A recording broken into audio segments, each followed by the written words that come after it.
The Holocaust started in 1933 and ended in 1945 after the end of World War II.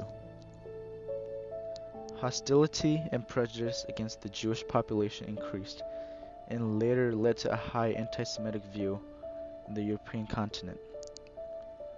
The Jewish people were forced to abandon their houses and were separated from their families, millions, never to see each other ever again. The anti-Semitic view led to murder and genocide of the Jews. This came with persecution, gathering, beatings, and ultimately killing them in camps across Europe. After the Holocaust ended, the Jewish survivors were liberated from the Nazis' discrimination and prejudices, but they were still up against anti-Semitics across Europe and in the Middle East. Our goal is to explore anti-Semitism in the post-Holocaustic world with the help of professionals across the St. Louis metropolitan and those who live in our community.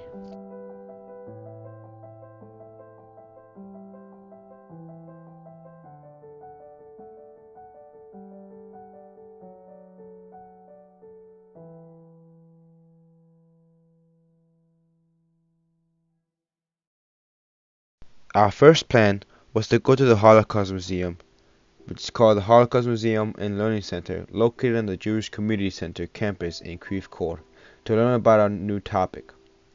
We looked around the museum and tried to find some answers, but all we found was Holocaust remnants. We tried to look everywhere, but once we found out the Holocaust survivors went to St. Louis. They rebuilt their lives, started getting a better life here than before. They found a new home in St. Louis and helped serve the United States.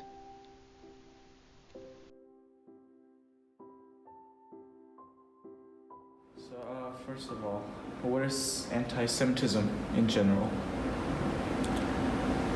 What is? Anti-Semitism. What is anti-Semitism? Yes. Anti-Semitism is hatred or dislike, extreme dislike of Jews. Theoretically, it should be all Semitic language peoples, but nowadays it would be interpreted as just hatred of Jews. How were the lives of Jews affected after the Holocaust? Okay, the Jews who survived the Holocaust struggled to rebuild their lives. Often they had no home to go back to or no family to go back to. So they did their best to rebuild physically their health and their emotional health, and to make as many connections as they could to have life get back to normal. Why should we worry about anti-Semitism when there is so much racism, misogyny, homophobia, anti-immigrant bigotry, etc.? Well, it's not one or the other. All of those things are things that we should be concerned about. Mm-hmm. So I wouldn't necessarily prioritize them or rate them. They're all forms of hatred or prejudice against other people that should be cause for concern. So how are our communities and essentially our lives affected by This anti-Semitism in our world, in our society today? Well, there has always been anti-Semitism. Some people think that right now there's people feel freer to express their anti-Semitic views or their racist views or their misogynistic views. So I think we're seeing what's always been there. It's just some people feel somewhat freer to express their views. So obviously it should be of concern of everyone that these very negative feelings are prevalent in our community. And obviously, maybe it's not obvious, but people should strive to do all they can to lower prejudice and racism and misogyny and homophobia and xenophobia and anti-Semitism. what can we do as a community or just by individuals about anti-Semitism or to lower the rate or anything to like that heads towards stopping it eventually? I think people can resist being bystanders, and when they hear anti-Semitic comments or racist comments, that they can take some action. They can not just idly sit by when they see something or hear something that's going on. So that could be a small thing, but if everyone were to do that, it would have a larger impact on our community and on our broader society. If I may add another question, so how do you feel like yourself about anti-Semitism today in St. Louis? I would say the same thing I said earlier, that it's clearly here. More is an undertone, but something that needs to be watched out for, and that people need to be concerned about hearing anti-Semitic views expressed, perhaps in humor or in ways that are not necessarily seen as so significant, but that could be allowed to get larger and more significant. So people really need to pay attention and stop those sorts of comments, those sorts of actions before they do become more problematic. How were the lives of Jews affected after the Holocaust, say post-Holocaust? So it's interesting because anti-Semitism still exists today. Yes. And for many survivors of the Holocaust who endured slave labor and other torture during, those years of really 1939 to 45, and even before that, when Hitler came to power in 1933, but they were really targeted because they were Jewish. Yeah. And when the war was over and the concentration camps were liberated, many of those survivors had to deal with anti-Semitism. So if you think about it, the war's over. What do you do next? Where do you go? Yeah. I mean, your homeland has been stripped of you. You're nationless, so you don't have a country. And so many of them naturally returned back to their home communities.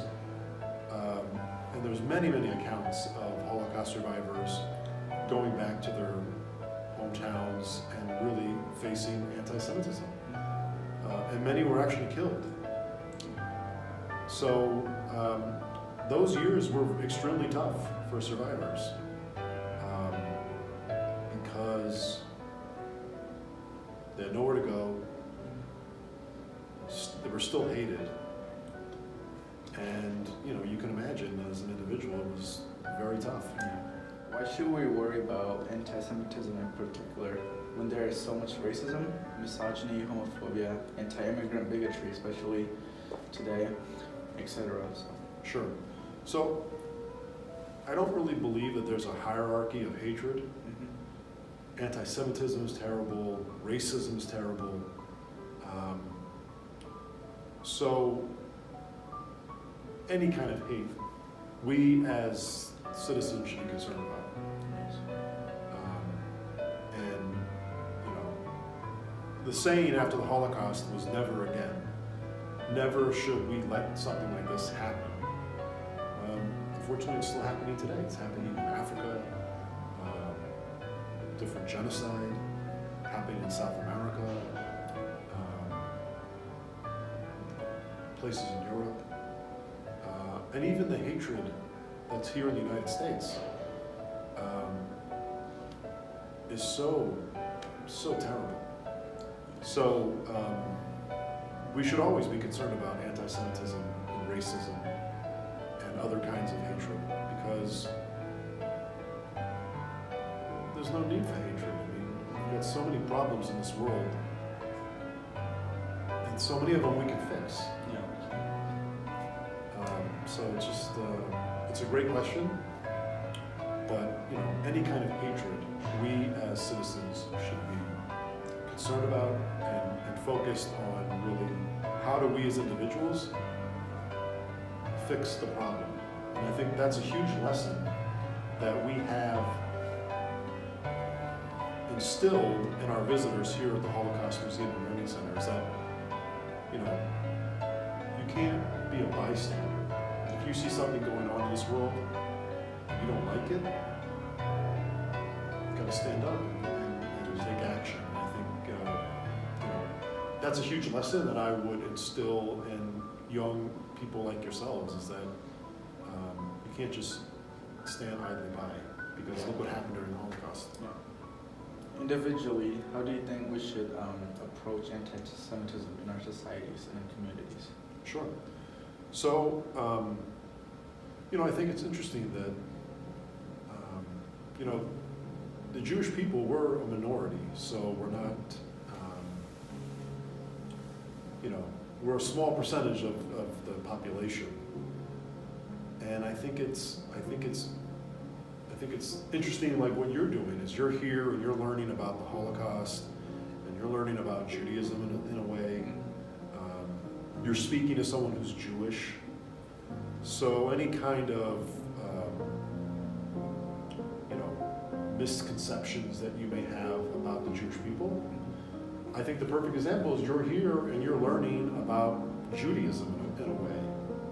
And you're learning about Jewish people. And I think, you know, this is what we all should be doing. We should be learning about other people. Right? I mean, if all of my friends are Jewish, that's great, but, you know, we should be interested in more diversity in our lives.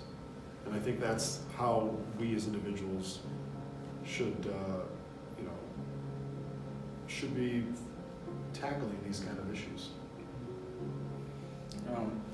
So, how have you experienced anti-Semitism in your own personal life, and how do you deal with it? So I would say that for me, anti-Semitism was prevalent when I was in college. I graduated from Indiana University in Bloomington, Indiana, which has about a 10% Jewish population at the campus. And I met individuals who grew up in very, very small communities in the state of Indiana, for instance, who had never met a Jew. And the only thing they knew about Jewish people were that we have horns and that we control the financial industry and that we, you know, and the Jewish jokes that they learned. Yeah. And so it was my job to kind of, you know, talk to these individuals, who many of them became my friends, and say, hey, you can't use a term like Jew me down, like that's just not appropriate, and what does that even mean? So it took me having to kind of speak to them and confronting them, saying, hey, this isn't appropriate. No one I know who's Jewish has horns. So, you know, so those were the kind of issues I had to really deal with. And they were hurtful, of course, but for me it was a learning experience to help someone open their eyes to, you know, just because we're Jewish doesn't mean that we don't have feelings and we don't, you know, have, you know, we're humans, right? Yeah. Just like you. So, you know, being Jewish is just one part of who we are. Yeah.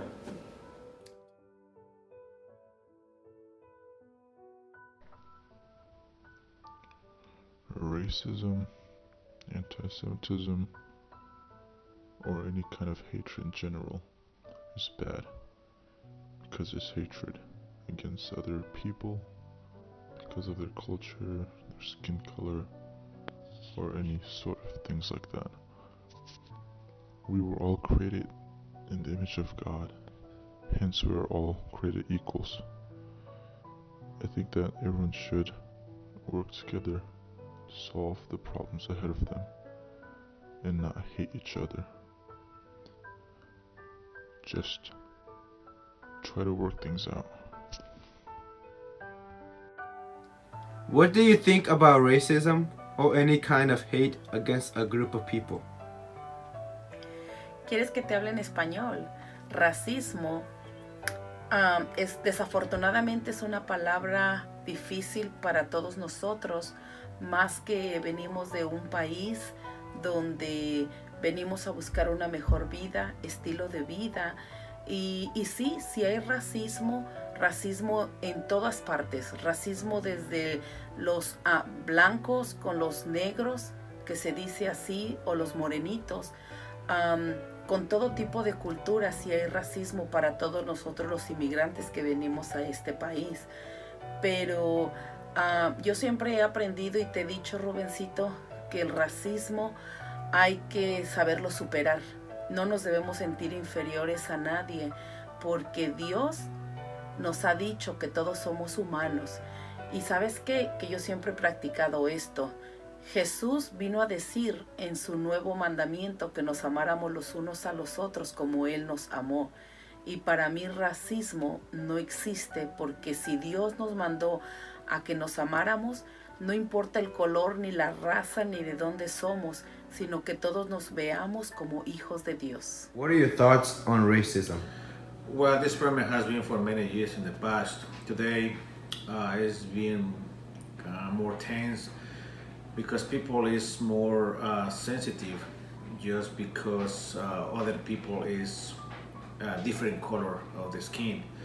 Sometimes people is really hard and to understand we are the same human being, but the difference is our color or language or the color of your hair. It's being like that, but we have to be living in this situation every day.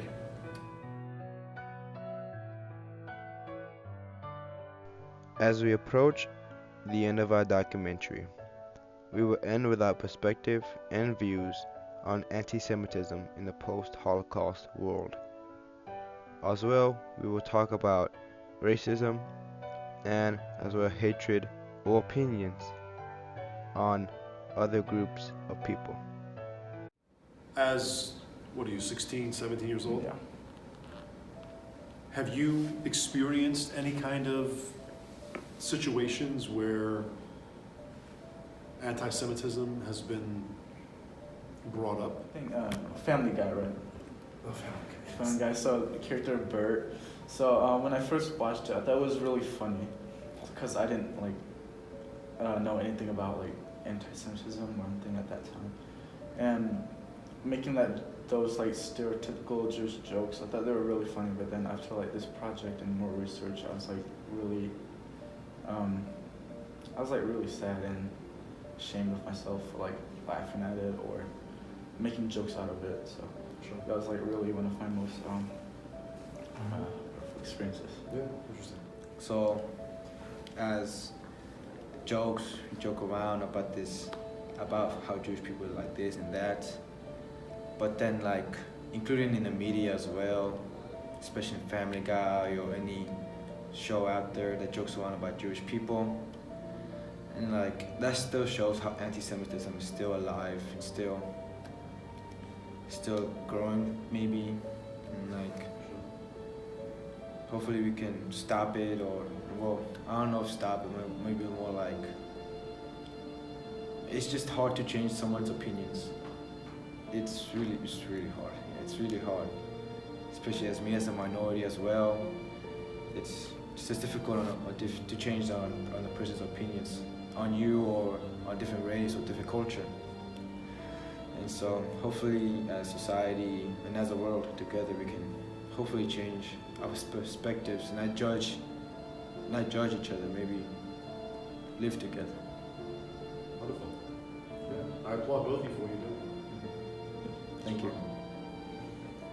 That's a good way to end the video. Yeah. All right. Thank you.